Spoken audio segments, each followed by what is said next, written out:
रंजन 8वीं क्लास में पढ़ता था। आज स्कूल से छुट्टी होते ही वह घर पहुंचा तो देखा उसकी मम्मी बैठी रो रही थी। रंजन, मम्मी क्या बात है, आप क्यों रो रही हो? रंजन के पापा गुजरात गए थे बिजनेस करने के लिए, उन्हें 2 साल हो चुके थे। शुरू में पैसे भिजवाते थे, धीरे धीरे वो भी बंद हो गए, फिर वो भी आने बंद हो गए। आज सरिता ने फोन किया तो उन्होंने कहा, योगेंद्र जी, मेरा तुम दोनों से कोई मतलब नहीं है। मैंने यहीं रहने का फैसला किया है। मैं अब कभी वापस नहीं आऊंगा और आज के बाद इस नंबर पर कभी फोन मत करना। ये कहकर उन्होंने फोन काट दिया।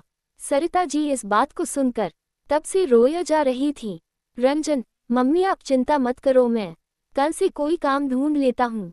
हम अकेले रह लेंगे, हमें किसी की जरूरत नहीं है। पापा के लिए उसके मन में कड़वाहट भर चुकी थी।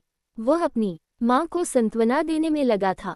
रंजन की बात सुनकर सरिता जी को अच्छा लगा, लेकिन इतनी छोटी सी उम्र में उसकी पढ़ाई छुड़वा कर काम पर लगा देना, यह उन्हें समझ नहीं आ रहा था। सरिता जी, नहीं बेटा, तुझे बहुत मेहनत से पढ़ना होगा, पढ़ लिख कर तुझे कुछ बनना होगा ताकि हम दुनिया का मुकाबला कर सकें। मैं मेहनत करूंगी, बस तू मन लगा कर पढ़ाई कर। रंजन, मम्मी पढ़ाई से जरूरी घर का खर्च चलाना है। आप क्या करोगी? कभी घर से बाहर आप निकली नहीं, आपको कौन काम देगा? मैं काम करूंगा, मैंने सोच लिया है। काम के साथ साथ शाम को पढ़ाई कर लूंगा। अगले दिन से रंजन काम की तलाश में निकल पड़ा, पर उसे कोई काम नहीं मिलता। एक दिन दोपहर के समय रंजन को बहुत भूख लग रही थी। वह सुबह से भूखा था और काम ढूंढ रहा था। तभी वह एक चाय की दुकान के बाहर पहुंच जाता है। रंजन, भैया मुझे एक चाय दे सकते हो? लेकिन मेरे पास पैसे नहीं हैं। बहुत भूख लगी है, मैं शाम तक आपकी दुकान पर काम कर दूंगा। दुकानदार, भूख लगी है तो चाय क्यों पीना चाहता है? रंजन, खाने के पैसे नहीं है, चाय से भूख मर जाएगी। दुकानदार उसे चाय और साथ में पॉफ खाने को देता है। रंजन खाने के बाद दुकानदार के पास पहुंचता है। रंजन, बताइए क्या काम करना है? मैं शाम तक आपका काम करता रहूंगा। दुकानदार, जा बेटा घर जा, हम छोटे बच्चों से काम नहीं करवाते, किसी ने देख लिया तो पुलिस हमें पकड़ लेगी। रंजन, लेकिन मैंने जा आपकी चाय पी है, उसके पैसे कैसे चुकाऊंगा? दुकानदार, जा बेटा, जब पैसे हो दे जाना।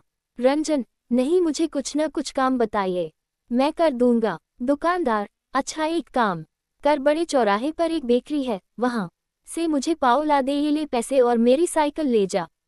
रंजन साइकिल और पैसे लेकर बड़े बाजार पहुंच जाता है। वह पाव लेकर वापस आने लगता है, तभी पाव वाला पूछता है, पाव वाला, सुन, तू और भी दुकानों पर मेरे पाव पहुंचाएगा, तुझे कमीशन दूंगा। रंजन, लेकिन मेरे पास साइकिल नहीं है, ये तो चाय वाले की है। पाव वाला, मैं तुझे साइकिल भी दूंगा, शाम तक जितने पाव पहुंचाएगा उसके पैसे मिल जाएंगे, लेकिन काम ईमानदारी से करना, कहीं मेरी साइकिल लेकर भाग मत जाना। रंजन, मालिक, मैं ईमानदारी से काम करूंगा, आप चिंता मत करो। अगले दिन रंजन पाव वाले की दुकान पर पहुंच जाता है। वह उसके पाव दुकानों पर पहुंचा देता है। शाम को उसे कमीशन के 100 रुपये मिल जाते हैं। घर आकर वह सरिता जी को सारी बात बताता है। दूसरे दिन भी वह मेहनत से काम करता है। शाम को जब वह अपने पैसे लेने पहुंचता है तो पाव वाला उससे कहता है, पाव वाला, सुन बेटा, तेरे काम करने से मेरा बहुत फायदा हो रहा है।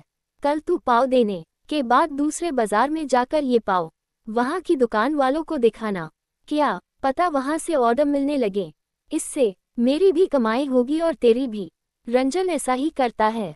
धीरे धीरे उसका काम बढ़ने लगता है। इधर सरिता जी को भी एक घर में खाना बनाने का काम मिल जाता है। दोनों माँ बेटे मेहनत से काम करने लगते हैं। इसी तरह समय बीत जाता है।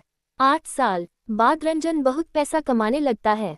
उसने पैसे जोड़कर अपनी पाव की दुकान खोल ली थी। उसकी दुकान पर उसने कई लड़के रख लिए जो पाव बेचने जाते थे। रंजन ने अपनी माँ का काम छुड़वा दिया था। कुछ समय बाद सरिता ने एक अच्छी सी लड़की देखकर रंजन की शादी कर दी। पूरा परिवार खुशी से रह रहा था। एक दिन किसी ने कुंडा खटखटाया।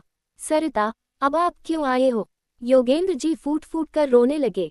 योगेंद्र जी, मुझे माफ कर दो, मैंने वहाँ बहुत पैसा कमाया, फिर मैंने वही शादी कर ली। उसके बाद सब कुछ अच्छा चल रहा था, लेकिन एक दिन मैं बीमार पड़ गया।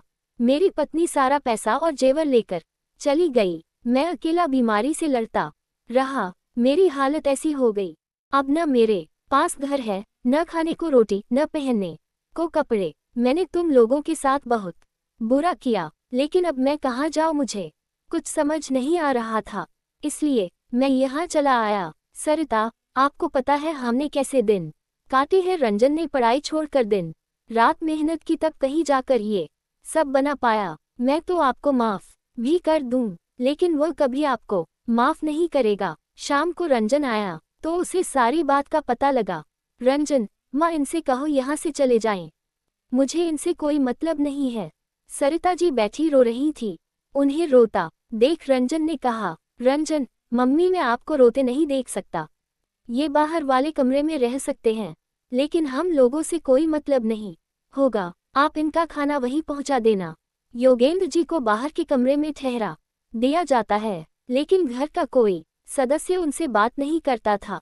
सरिता उन्हें खाना दे आती थी। योगेंद्र जी अपने किए पर पछता रहे थे। इधर रंजन ने उनसे सब रिश्ते तोड़ दिए थे। सरिता जी चाहकर भी अपने पति की मदद नहीं कर सकती थी, क्योंकि उन्हें अपने बेटे के कष्ट नजर आते थे। एक दिन योगेंद्र जी रात को सोए तो सुबह उठे नहीं। घर में मातम छा गया। रंजन ने अपने पिता को आखिरी विदाई दी, लेकिन उनके जाने का दुख केवल सरिता को था। रंजन की जिंदगी से तो वे बहुत पहले चले गए थे।